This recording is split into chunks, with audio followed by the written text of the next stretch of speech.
warmed up. I can talk about the extra bedrooms that are going on to state homes. Question number 2, David Bennett. Mr Speaker, my question is to the Minister of Finance. What progress has the government made with its economic program in 2013? Honourable Bill English. The government has made encouraging progress in its economic program in 2013. The economy is building good momentum. It's generating more jobs which lift people out of welfare dependency and out of poverty. It's generating higher incomes and more opportunities. In the 12 months to June, the economy grew by a relatively strong 2.5%. Updated figures for the GDP for the September quarter will be issued next week, and forecasters expect the annual growth rate to improve further in the second half of 2013. The growth in the economy is now broad-based across almost all sectors of the economy and almost all regions, which means that many New Zealanders are beginning to benefit from that economic growth. The OECD is forecasting growth of over 3.5% in New Zealand in 2014, which will make New Zealand one of the better performing developed economies. Supplementary question. Supplementary question, David Bennett. How have the stronger economy and improving business and consumer confidence in 2013 translated into more jobs? Honourable Bill English. Well, Mr Speaker, it does take some time for more confidence and for employment and investment intentions to translate into jobs. However, in the September quarter alone, 27,000 more New Zealanders had new jobs, and the increase in jobs over the year to September was 53,700. That is 53,700 more jobs this September than in the previous September. Employment levels increased by 2.4% in that year, and labour market participation increased to 68.6%. Order! Regional employment data was reasonably strong, with 8 regions having lower unemployment than Auckland, again showing the broad-based nature of the economic recovery. Excellent. Very noisy, aren't they? Supplementary question, Phil Twyford.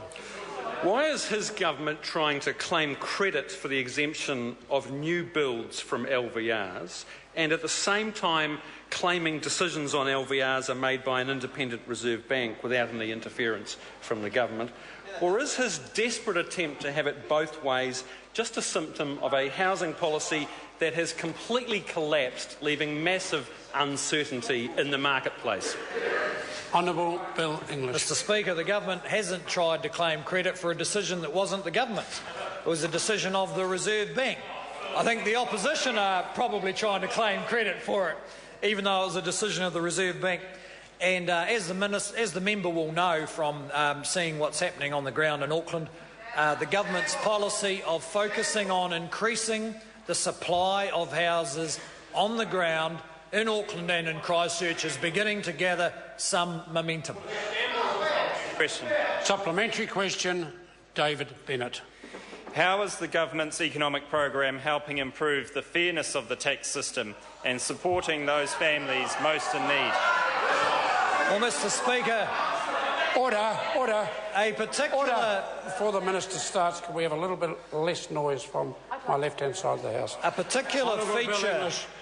of the government's program through the recession has been, first, that we have protected the most vulnerable at all stages, and secondly, that income inequality has dropped slightly over the last 4 or 5 years, despite the predictions of many that a recession and tax changes would make it a lot worse. So the government has been able to demonstrate that with sensible and moderate economic management, we can achieve a growing economy, more fairness and protection for the most vulnerable. Supplementary question, Honourable David Parker. Was the asset sale program a centrepiece of his economic program in 2013? And if so, given that it has raised billions of dollars less than was projected, has resulted in the sale to only 2% of New Zealanders rather than the broad spectrum that he previously promised, why would New Zealanders have confidence in the rest of his management of the economy? Honourable Bill English. Order. Well, Mr Speaker, in answer to his first question, no, it's not a centrepiece of the government's economic program. But it has been, well, because it actually amounts to something like 2% of the government's total assets. However, it has been a centrepiece of the opposition's criticism of the government, and they don't know what they're going to say after the referendum and when the asset sales process is over. What will the Labor Party then stand for if it's not against asset sales? Order. Supplementary question, David Bennett. What reports did he receive in 2013 supporting the government's economic program, and how is that program supporting growth in certain sectors of the economy? Honourable Bill English. Well, Mr Speaker, the government, of course, understands that the credibility of economic growth will be measured by people other than the politicians. So, for instance, the OECD back in June confirmed that New Zealand's macroeconomic policies strike the right balance between supporting a recovery from recession and ensuring sustainable medium-term growth. It noted that our work in improving productivity support to support long-term growth, and it supported the government's focus on getting back to surplus. Now, for an international body that has an overview of the economic policies of all developed countries and many developing countries, that's a pretty reasonable verdict.